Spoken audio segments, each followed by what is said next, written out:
Development afternoon. It's in two parts. The first part has to do with English language learners and programs and responsibilities that educators have in the state of Massachusetts. I'm sure it'll be enlightening. We have a wonderful guest speaker named Esther Montero, who will speak to you in just a minute. I want to introduce Joe LaRocca. Joe LaRocca went to the Lincoln School, McCall Middle School, Winchester High School class of 2001, BC, and now he is the production manager for WinCam. And so he is here. He has a television show on Friday night. And he has a TV show. I've actually tuned in, being a local resident, to your show. And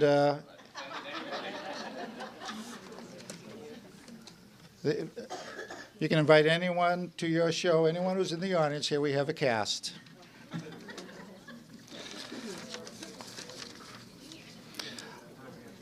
I'm going to invite Rhonda Cohen, our assistant superintendent, to come up here and tell you a little bit about the programs that she's developing for the district and to introduce our guest speaker. So, Ms. Cohen.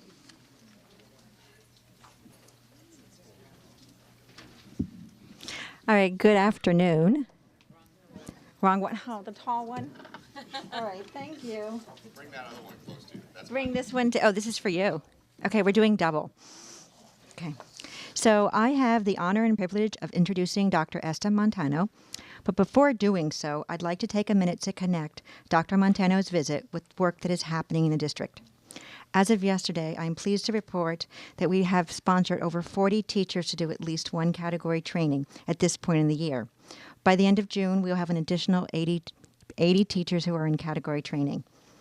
Even with these numbers, there are wait lists for trainings. I want to assure everyone that we plan to have the same model next year, and even though we didn't have the numbers for the secondary version of the Category 2, it is planned for next June, the following, a year from now, not 2 years. I think there was a typo in the email. So priority is being given to classroom teachers, and the logic is the Category 2, which is almost a 45-hour, it's a 4-day course. It's focusing on classroom practice. But just if you are on a wait list and we're not able to accommodate you, please don't think it's because we don't care or we're not committed to it. We really are doing this based on where students are going to be for next year. Some highlights about us as a reminder, we actually have right now 135 ELL learners. We have 29 languages. We have more languages that students require translation because of our growing community. And the other important idea about this work is that it really goes back to civil rights laws. The idea that when students come into our district and they want to understand what's going on in schools and their parents, it's the responsibility of the district to make sure that knowledge is available because it's about equity of opportunity. So it's just been, these last few months, it's been very exciting to be part of a district that really understands that, wow, there's a lot for us to do. And it only has been a year ago that we received the status of Title III. That special status happens when we have more than 100 students. So it's exciting. We get a little bit of money to help make this happen, and a lot of commitment from you and from our leadership team, our principals. So it really is a treat to be part of this. So before we actually do the introduction, there's an important person who's doing a lot of work behind the scenes, and that's Pam Kearns. And the reason why I'd like for her to share a little bit is that she has a really good pulse on what's happening here at the middle school. And she comes to my office and she has these wonderful anecdotes about what's happening here. So I want you to benefit from these just as I do. And I'm even shorter. I just wanted to share a couple of things. I know that a lot of this is all not new to you guys because I've been here for 10 years, but a couple of things about, one, the category training, and then two, the translations that I heard from a couple teachers. You know, you all have to do, or some of you may not know, that you have to do an interview with an ELL student. So I've prepared my students, by the way. They know you're coming for them. But one of the teachers said to me after the interview, that he goes, wow, he goes, I think I learned from her as much as she's going to learn from me. These kids are great in your classes. They can enrich your classes. They enrich the whole student body. So that was kind of cool for me to see because I've known this for a long time. So I was really happy about that. And everyone that I spoke to yesterday enjoyed the training. It's interesting. It's fascinating. There's a lot of discussion. And the other thing about translation is I know sometimes it's difficult to talk to parents and, when they don't understand and you think that they maybe understand. We had a translator in a 6th grade conference for us last week. And afterwards, a couple of teachers said to me, wow, they really didn't understand about MCAS and MIPAs and grades and tests. And the translator was able to help them immensely understand that, no, he's not going to stay back because he didn't do so well on his MCAS. So that's kind of eye-opening for a lot of people. And so it's a great community. And I thank you guys all for helping me help these kids in this school. So are you going to come back, Rhonda, and introduce? Thank you.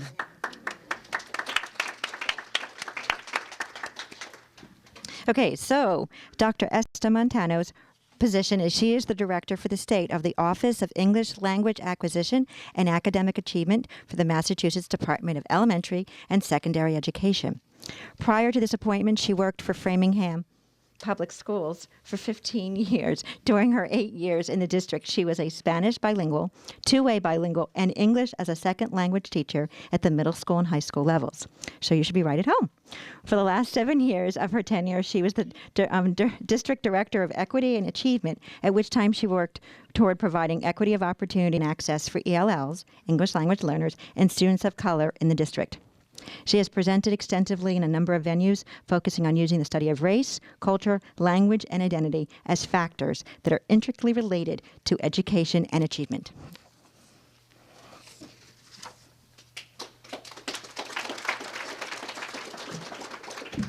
Hello. Good afternoon. I'm really, really happy to be here. I love to get opportunities to go out into the field and talk to teachers. And so I'm going to keep this rather informal. Anytime that you have a question, feel free to interrupt me, raise your hand, and ask whatever it is that's on your mind. So you can think of it, I have a lot to say, but you can also think of it as a conversation that we're having. But before we begin, I'm going to do a little exercise with you. And what I'm going to ask you to do is with a partner, and if there's an odd group, you can do it in threes, is I want you to take, I'm going to give you 4 minutes to do this, and you're going to break 2 minutes and 2 minutes. And what you're going to do with your partner is you're going to tell them what you did today up until now, any piece of today up until now. But every time you come to a verb, you have to say the verb and then use a synonym for the same verb. So yesterday I walked to school. Yes, so I would say yesterday I went to school. You have to get as precise and as close as you can to the synonym. And your partner has the job of correcting you if you don't do it, if you skip over the verb. Okay, so just go ahead and I will tell you when 2 minutes are up so you'll switch so your partner has a chance.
Okay, go ahead and switch. Make sure the other person gets a chance to tell that story.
Okay, you can wrap it up.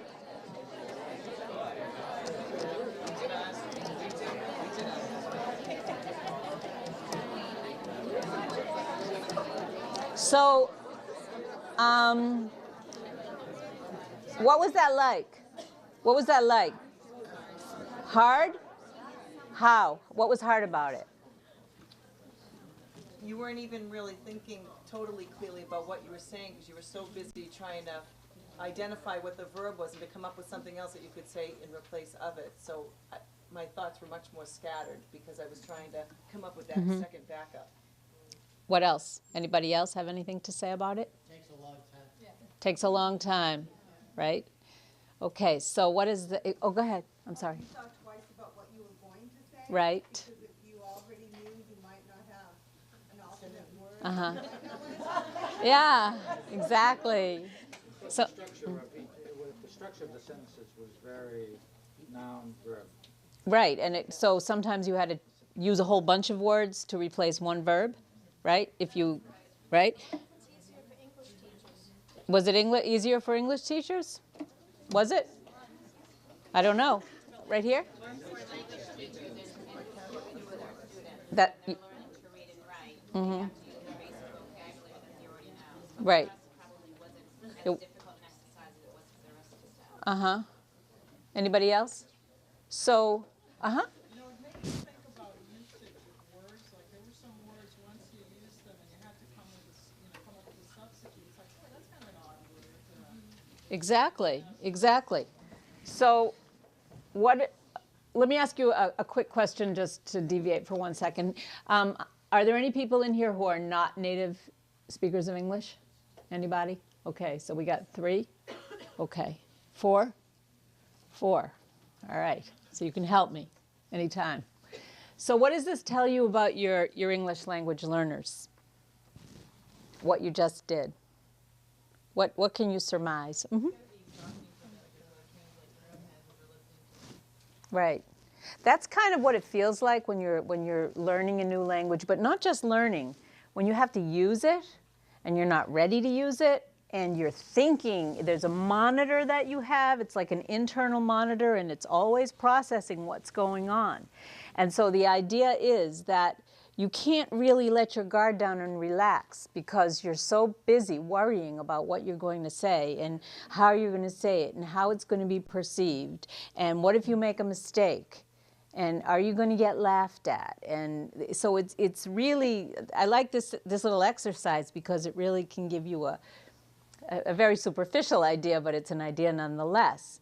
So does anybody know the definition of an ELL? What an ELL is specifically? Anybody want to take a guess? English language learner, right? And Language other than English is spoken primarily at home? sort of. So an English language learner, though, by definition, is a student whose native language is not English and who is unable to perform, as they call it, ordinary classroom work. So not all ELLs are immigrants. That's an important fact. 70% of the ELLs in Massachusetts were born in the United States, but that's if you consider Puerto Rico to be part of the United States. And so not all ELLs are immigrants, and not all immigrants are ELLs, because we have many children, as you were saying about first language is not English, we have many children in students in Massachusetts whose first language is not English, but they are in the mainstream, and they're doing however they're doing, and they are not receiving services. So it's a very specific group of students who are receiving ELL services. And the model for ELL looks very different depending upon where you are, what district you're in.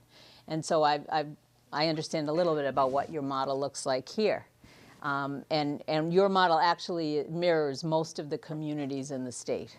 Okay, the urbans are quite different, but that's a different story. So, and before I go on, I saw that Rhonda said something about equity. And I want to be really clear when I use the term equity, what I mean. And so the difference between equity and equality, because the two get interchanged a lot and not always the way that I believe that they should be. So can anybody throw out what the difference is between equity and equality? Go ahead. Oh, hi. Well, you were at the primary source, right? That's right.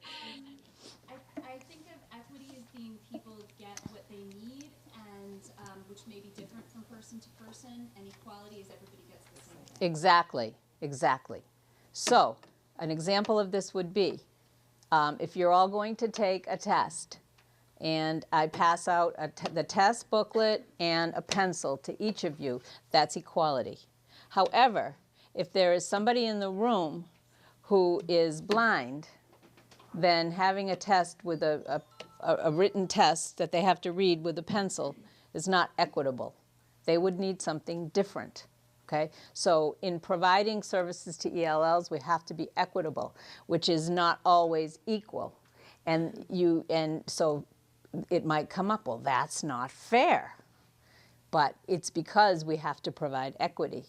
So, and this will come up probably as I'm talking to you today. And I understand that a number of you have started to take the trainings. How many people are involved in that? You had your first class? How did you like it? Interesting? Okay. So I want to impress upon you that the trainings are very enlightening. You'll have a lot of aha moments while you're taking them, and it's very important though that you understand that as important as these trainings are, it's still incumbent upon you to do more work, to always be increasing your knowledge base by reading and conversations, developing book groups with your colleagues, professional learning communities, reading, going to the movies. There's a lot you can do that will help you to learn much more about ELLs because we're never done. So, but once you do go through all 4 categories, you will have gained a lot of knowledge that you didn't have before. So it is something that's really, really enjoyable and very edifying. So as I move on now, I wanted to talk to you a little bit about being aware of your own beliefs. So we all grow up, we're all raised with certain beliefs that are inculcated in us since we're very small. And we go to school, and if we have gone to school in an American school, those beliefs are normally reinforced so that it's just part of the same package that we brought from home. And if you went to any kind of Girl Scouts, ballet lessons, summer camp in the United States, then those lessons also have helped you because you're in the same society, and so you're picking up more of the societal norms, and this forms the basis for your beliefs. And so you go to school and you go through your education, and then you bring all of these beliefs that you've kind of amassed in your figurative backpack, and you teach according to your own beliefs. You might not think that's true, but you do, because our beliefs are so, so strongly entrenched inside of us. And so we make assumptions from our beliefs. And we don't always realize that we're doing that. And so what happens is that this can cause, when we have an ELL in our midst, this can cause what's known as dissonance. A very overused example, but I'll use it because it's very clear. Eye contact. Okay, so if you were raised in a home and in a society like I was, I grew up in Massachusetts, and if I were to be scolded in school, I knew I had to look the teacher in the eye, just like I had to look my father in the eye. And so the assumption is, if you look me in the eye, what is the assumption? You're respectful, you're listening, okay? However, there are many ELLs who will not look you in the eye because their assumption is what? It's disrespectful. You get yelled at, you look at the floor. So the teacher says, look at me when I'm talking to you. And the child says, like that, because they get very confused. They don't know what to do. In my mind, I'm like, no, I'm not supposed to do that. That's disrespectful. And the teacher is, how dare you? Look at me when I'm talking to you. So these are the things that we have to be alert all the time to think about what's in the mind of this child that's different from my mind, and what are the assumptions that I'm bringing. And these assumptions color everything. They color our relationships with the children's families, with the way that we organize to deliver our lessons. And so that's why in working with ELLs, it's so, so important to educate yourself as to the best way. So I'm going to talk a little bit about the handouts that I brought. And so one of them is just this like little flower. And it says a network of teachers who might work with English language learners. And so, of course, in the middle, the big one is the general education teacher. And then around the side, you know, we have whatever support teachers might be, Title I or whatever support, reading recovery, whomever it may be. We have the specialist teachers, phys ed, fine arts. We have the technology. We have the ESL staff, bilingual, that's from the old days, okay? And who else in a school comes into contact with ELLs? Guidance. Who else? The nurse. Who else? Secretaries, administrators, custodians. Pardon me? Bus drivers, right. And so it's important that everybody gets some kind of professional development for working with ELLs. And as a matter of fact, there are ELLs that will, or any children who feel marginalized, it's not always just ELLs. There are children who will connect with the women who work in the cafeteria. They will connect, and that person is their lifeline. That person may be their cultural broker. That person might be the person that is, like, when there's an issue, I'm going to see that person. So it's not unusual, and so that's why we advocate for across-the-board professional development. And of course, you might have to tailor it a little differently. Obviously, bus drivers need a little bit. They need to be able to keep the kids safe, and so that's another issue. So so it's really important that everybody in the school owns these children, because there are too many schools across the nation where an issue comes up with an ELL, and it's like, oh, you come with me. And then they go to Pam's office and say, Pam, Juan has a problem. It's like, and? Because why do we immediately leap to Pam for the answer? The child may speak Swahili. Do you speak Swahili? Okay, so it's not that she can do anything more. So it's about embracing the child at the school level and making a home for this child so that this child feels safe and secure among anybody. So some of the things that are very, very important to think about in working with ELLs are on this very complex web that I designed intentionally to be very complex. And the reason that I made it very complex is because there is nothing simple about working with ELLs. There are many teachers, and I'm not going to even ask you if you're one of them, that think that just good teaching is enough to work with ELLs. I'm a good teacher, I'm clear, my lessons are clear, I differentiate. And when they go to the training, sometimes the first thing that I hear is, oh, it's just good teaching. But it's not, because the one thing that distinguishes ELLs from other children is that they have, you could call it a double whammy. They have to do twice the work. They're learning English and they're learning content. They never stop learning language. They never stop learning language. So it's learning language, learning content, learning language, learning content. And you always have to be thinking about the language needs. And you always have to be thinking that you have to scaffold, you have to shelter content. And sheltering, when you take category 2, you will see that it's not easy to do. It takes a lot of practice. You have to always be aware of how to break down language so that the child will understand you. So it's not an easy, just good teaching thing to work with ELLs. And they're also the most tested children in the state because they have the MIPA and they have the MCAS. So they face a lot. It's an uphill battle.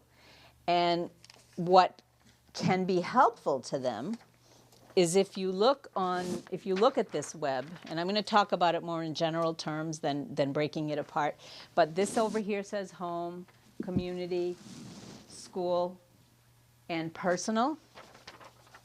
If you get children that come from their home countries with a very solid background in education, in their native language, then these children are going to do best.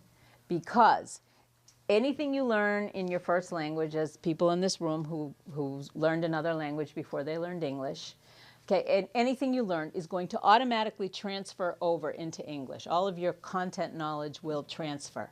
So if you have a good educational base, you've come with a great big giant step in the right direction.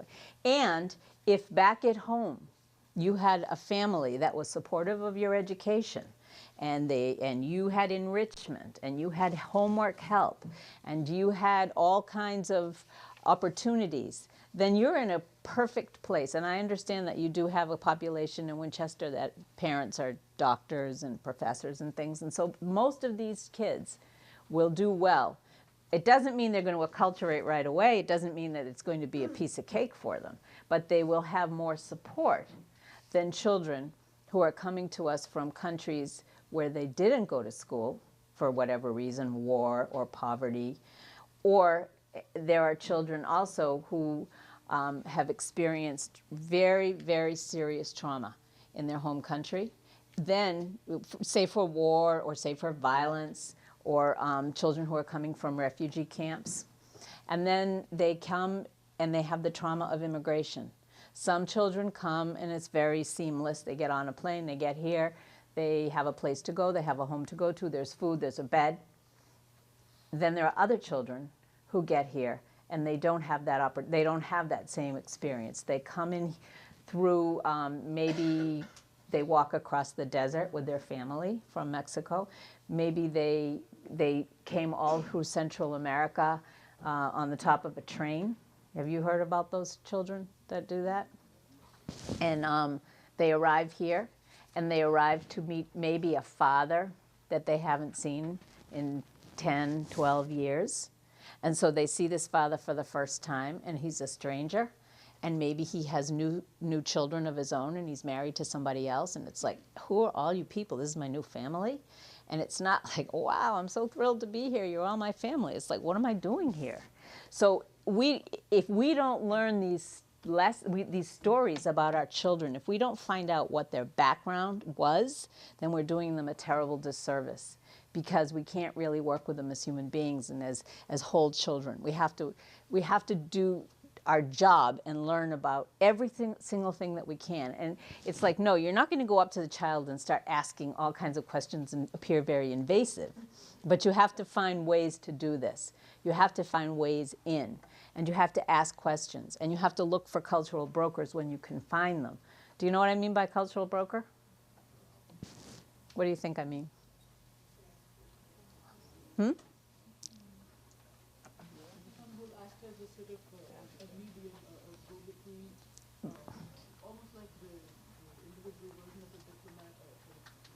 Right, right.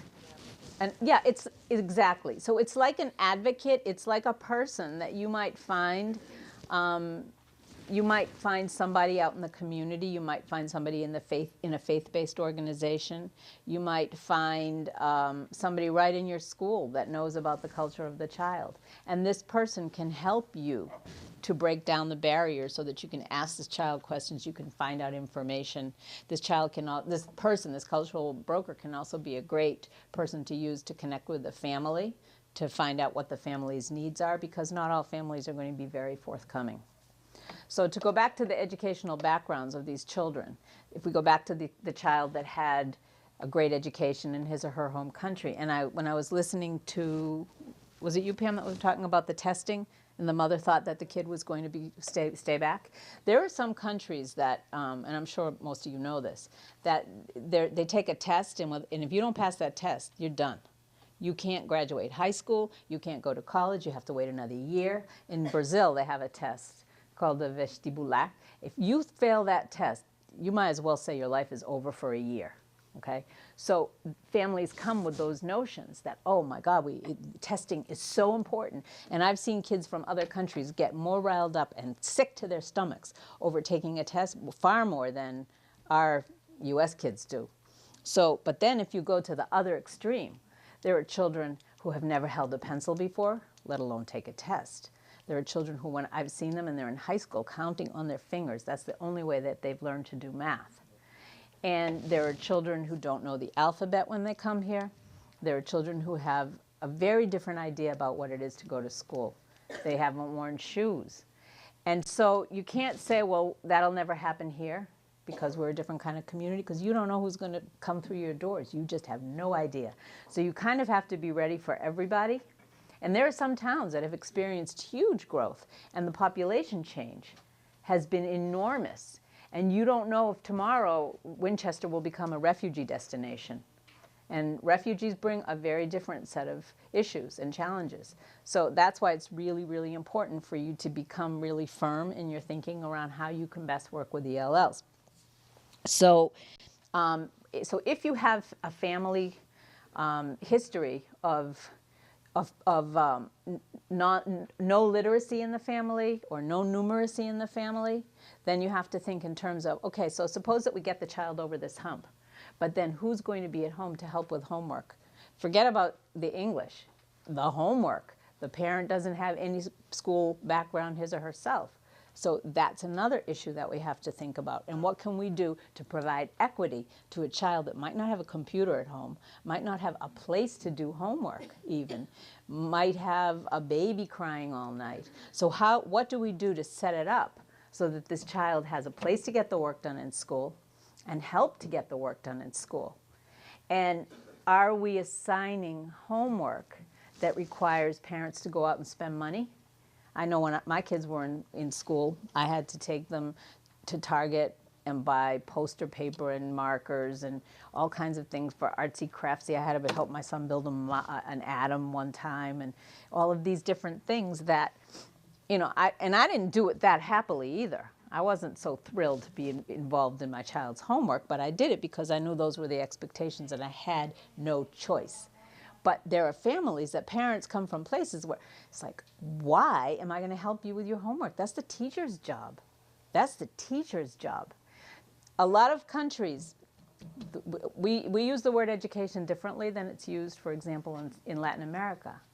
The word in Latin America, although it's the same cognate, okay, educación or educación, it means something else. What does it mean? Do you know? Who knows? Who knows? Okay, education here, what? It's more like behavior and... Mm-hmm, absolutely. So education here, we're talking about schooling, right? Education in Latin America it's how you're becoming the person that you're becoming, your behavior, your manners, your citizenship, so to speak. So oftentimes, have any of you had a conference with a parent from Latin America? What do they say? What's the first thing they ask? Yeah, are they behaving? How are they behaving? They never go right to the issue of grades and school. It's, you do not embarrass me by not behaving. I don't care what you do. And while we're on the subject of families, this is another area where a lot of ELLs are at a disadvantage because families do not participate for a lot of reasons. Some participate. I don't want to get that wrong. I mean, some do participate, but others don't. And what are the reasons that you can think of for which families might not participate in volunteering in classroom, back to school night, curriculum night? They might have to work more than one job. Right, working more than one job. Language, reason for which you need to have an interpreter present. Right, they think they'll embarrass the kids. Anything else? They find it unacceptable to leave their children with anyone other than family. Right. All of those reasons. And the reason that is it doesn't make sense to them. Okay, it doesn't make sense. The way that we do in the United States parent involvement, as we call it, just might not make sense to them. They don't, in other countries, it's the teacher's job to do the teaching, and the families don't get involved. Families provide support, which is different than involvement or engagement, as we so readily call it here. So what would support mean? Feeding them. What else? Clothes, uniforms. Anything else? Getting them to school if they can. Seeing to their education, the other kind of education. So it's not, it doesn't make sense. It's not that they don't want to, it's that they don't know. And so it's an education process for the families as well. And I don't know if you have families in Winchester that are not documented, but if you do, or you do in the future, that brings up a whole different set of issues because families are afraid that they might get to the school and there could be an immigration officer standing there. Mm-hmm. I had a friend growing up, and I grew up in the 50s, and his name was Tibor. They were from Hungary, and he couldn't do anything where his name might appear on the paper. He couldn't be in the school play. He couldn't be on a team or have a picture. Uh-huh. If the parents said, if they see that we're here, we're going to be in trouble because they had escaped from Hungary during the Hungarian Revolution. That's a great example. So we don't, again, it goes back to that we don't know what could be going on.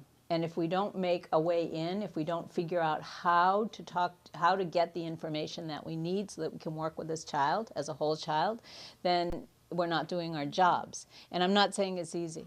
It's not easy.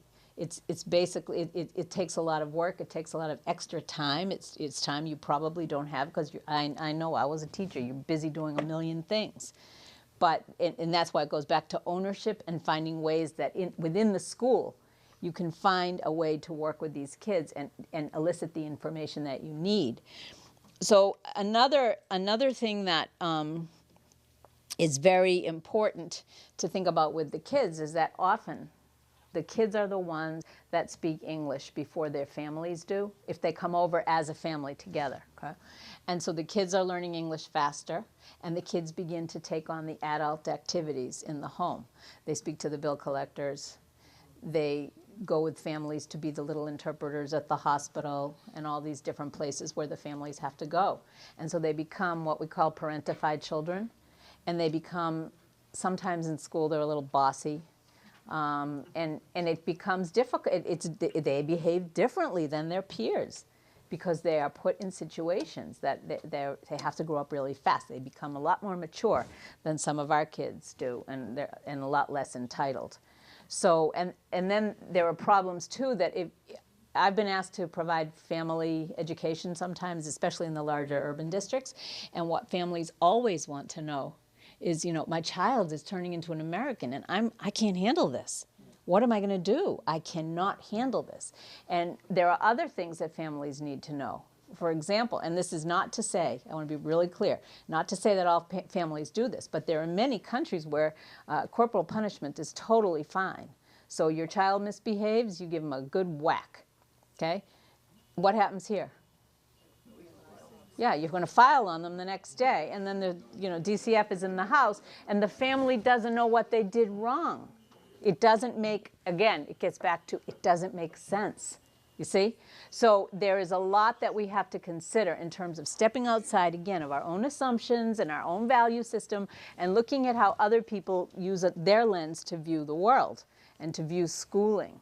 So if you look also at the community where the child lives, if you look up in this, over here in this quadrant, you have to think about what's going on in the neighborhood. I don't know Winchester, so I don't know what your structure is here. But there are a lot of communities, and even some communities that are fairly wealthy, that have areas that are less exclusive than others, where it can be a little more dangerous, where there are gangs, where children who don't have role models will find their role models in gang members. They can also make some money that way. And they don't see it as a problem. They see it as, well, this is what I need to do, and I can make some friends this way, and I can be cool, and I have to get along with these people anyway because they live around me, and I need to walk by them every day, so I need to be cool with these people, as they say. So that's another issue. But then again, out in the community are faith-based organizations, which are really, really important to connect with, because a lot of families spend a lot of time in church. Do you have any children that go to church 3 nights a week? Mm-hmm. And they come in very tired the next day because they've been in church. And so this is this tension that we have, this push-pull. We say, oh my God, they're sleeping. You call the pastor. Oh, I don't know, that child's in church till 11 o'clock at night and then can't get up in the morning and falls asleep at 10 o'clock in the morning. What do we do? And that's a real problem to grapple with, and it's the kind of thing that takes a lot of minds to think about what to do, because the church is the rock. The church is the place where the family feels best, and the church is the place that's supporting the family. So you don't want to take the kids out, because this is their unit. And another thing is, you know, is the family involved with any kind of social service systems or any community-based organizations? What are these entities doing to provide services and help to the families? And can you be of help in connecting families? Are there mentoring programs for the families themselves? Are there mentoring programs for the students? Do you have mentoring programs? Do you have unofficial mentoring programs? So all of these things are really important too. And then we have to look also at the school itself and the demands of your curriculum, which are the state standards. No, we're going to be going through a big change now with the Common Core. You know about that? How much do you know? May 2nd. May 2nd, okay. So that's going to implicate a lot of changes for the future. And things like the size of the school are important, the number of ELLs that are in school, and the community that they have with each other. You know, it's like, when I worked in Framingham, I had a lot of Brazilian kids. And then I had a class that was just all Brazilian kids. And then I had a Korean kid arrive. So this poor Korean kid ended up learning more Portuguese than he did English in the beginning, because it was just amazing. There was so much Portuguese happening around him, but he was really isolated. You know, he was seen as this exotic kid. He wasn't seen as like one of us. He was seen as exotic. He looked different. He behaved different. Plus, he was like a rocker. So he had like red streaks in his hair. And the Brazilian kids thought he was a riot. So they were sort of laughing at him. And he wasn't happy, you know. And I had kids who came from China that we looked all over school one day. And I find a kid hiding under a stairwell in the gym area of the high school. And it was like, what happened? He didn't want to go to the cafeteria. Cafeterias are very uncomfortable places for kids who are not in the mix, right? So what do we do to provide that safe space to hold the kids? Muslim kids often, especially girls, do not feel comfortable going into the cafeteria. It's too rowdy. So that's another, you know, do we have an alternative arrangement to help the kids? And in the school, how do we help them to practice their English? Do we give them safe space to practice? A lot of the kids are hyper-corrected. They're corrected every time they turn around. They're corrected orally, you know, and they're corrected on paper. And you don't, when you're working with an ELL, say you have an English paper or a history project or something, the worst thing that you can do is mark every single error on the page, because the child knows that he or she is going to have a lot of errors. That goes without saying. But if you focus on all of them, And especially if you do it in red, it's like, oh my God, this paper is bleeding. Look at this. That's a bad strategy. You're not helping. So the best thing to do is choose 1 or 2 areas. Maybe today or for this week or these 2 weeks, you're just going to work on punctuation. You're just going to work on periods. Because a lot of people from other countries do not, English is a linear language, and here in the United States, we think in a linear pattern. We write what do we do when we write? 5-paragraph essay, right? Beginning, end, thoughts in the middle, okay, supporting arguments. Lots of other countries don't do that. They think in circles. They have a very circular pattern of thinking, and that's how they produce their written work. There isn't a beginning. The beginning might be introduced. The topic, sentence as we call it, may become somewhere in the 3rd paragraph. And periods are not used as much. So what do Americans think about that? It's disorganized, unfocused. Yeah, it's the sign of a disorganized mind to us, but not to them. So you have to think about, what am I going to focus on? Will I focus just on tenses today? Will I focus just on the final S, which is a killer for ELLs? Because the final S shows up in different formations. It shows up in the plural, and sometimes it's ES, right? It shows up with the apostrophe S, right? So you never know what the final S's role is going to be when you're in ELL. How am I going to use that final S? Am I going to use it right? Do I put an apostrophe? Do I not put an apostrophe? So that could be one thing you could focus on. So choose one area and work on that area. Provide focused feedback so that the child knows. If you add an S to a word to make it plural, don't just add the S and pass the paper back. Try to make time with the child to explain why, so that they can actually learn. And when a child is speaking, so what do you do if a child says, yesterday I eated my lunch. Hurry up. Yesterday I eated my lunch. What would you do? I would paraphrase back slowly in a correct English. Oh, you ate your lunch yesterday. Good, good, good, yep. You model. You model. Unless the kid actually asks you for the correction, because sometimes some kids will. Some kids have a very different motivation and they want everything perfect. And so if they do say, correct me, I want to know. But otherwise, what you do want to do is that you do want to talk to the child. You model back the correct English. Kind of like you might do with a baby that does that. You know, a 2-year-old, they're learning to talk. So in some ways it's similar. In some ways it's very different. But in some ways it's similar. So, and then we look at the teachers in the building, and we look at how prepared they are and how open they are to working with the ELLs. I mean, you seem like a very open group, and I know that this is a priority in your district. But I go into some places where people are, you know, I'm talking, and people are knitting, and they're texting, and they don't. It's not their priority. They have other priorities that are very worth their time and attention, but it's not ELLs. And what I care about is ELLs. So when I come, I like to talk about ELLs. So, and I know that as teachers, you have a lot of pressure. You have a lot of things going on. And it's like, so what are you going to do about your individual practice to make it different so that ELLs will feel more included and that ELLs will feel more a part of the school and safe here, very safe. And I know you were talking about bullying today, and bullying is something that happens to immigrant kids a lot, and it doesn't happen in the traditional, what we used to think of bullying way, but making fun of them. And a phenomenon too that has become very prevalent and is really sad to me is that the kids who have been here longer and are more acculturated are the meanest to the newcomers from their own countries. They call them names, they avoid them, they won't be seen with them, and that's really hard to deal with.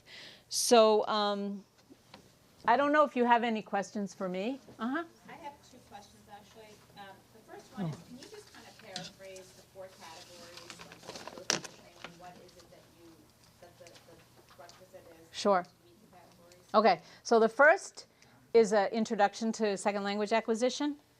And that's basically, you're going to learn a little bit about the theory of second language acquisition. And you're also going to learn about a little bit about culture. Not a lot, a little, okay? Culture takes a long time to study and understand well, okay? Then the second category is the most important. It's the sheltering. It's how you learn to change your lessons and change the way you teach and scaffold so that ELLs have access to the curriculum, okay? Category 3 is the speaking and listening training. It's the MELA-O, they call it, and my office does not handle that. It's weird how they do it, but it's handled by assessment, but it's essentially learning how to judge the speaking of an ELL, how they're progressing along, growth, to measure growth. And category 4 is about literacy, working with ELLs, teaching reading and writing to ELLs. There's a lot missing in the categories, okay? The socio-emotional component is missing, and we will be adding that as soon as I get time, okay? So is the teacher expected to go through all 4 categories? I'm sorry, it's my phone. You are supposed to take all 4. It's not required, but we do recommend it strongly that you take all 4 categories because it's going to prepare you to work and to provide equity to ELLs. It's guidance, okay? It's guidance. You cannot, it's actually not required for Title III because if we required it and we mandated it, you could not use your Title III dollars to pay for it. But that's the reason. That's the reason. That's the reason. We have not mandated it in Massachusetts because if we did, Title III dollars could not go towards it, all right?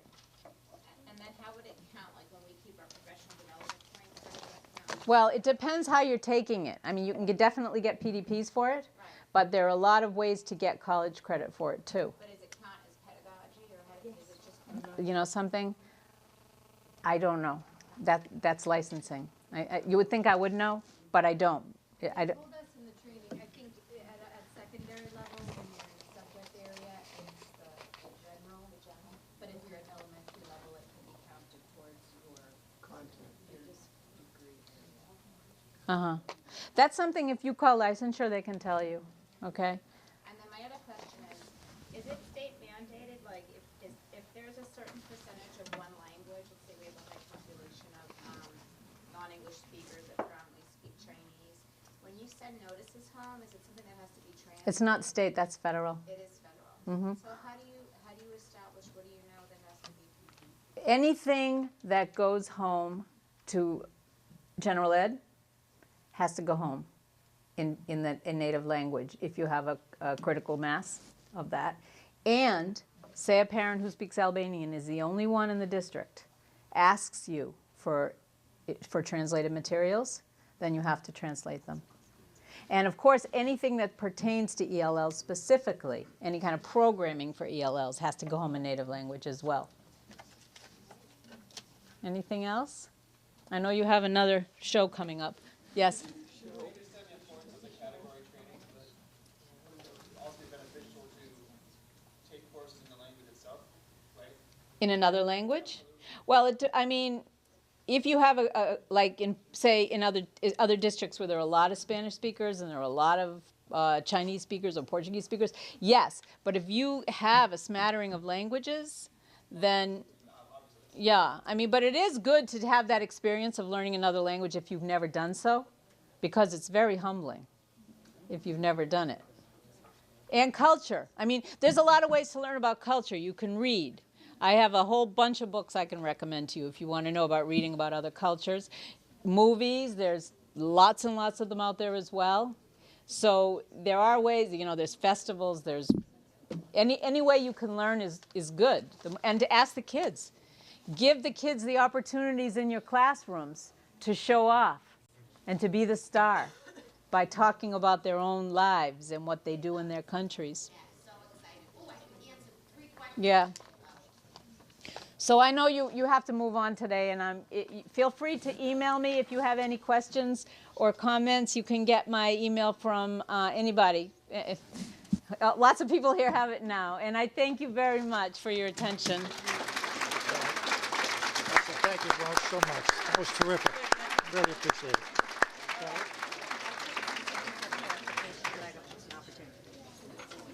Hi. Thank you. I do want to offer a clarification so that there isn't a whole bunch of email that comes to me as it relates to required training.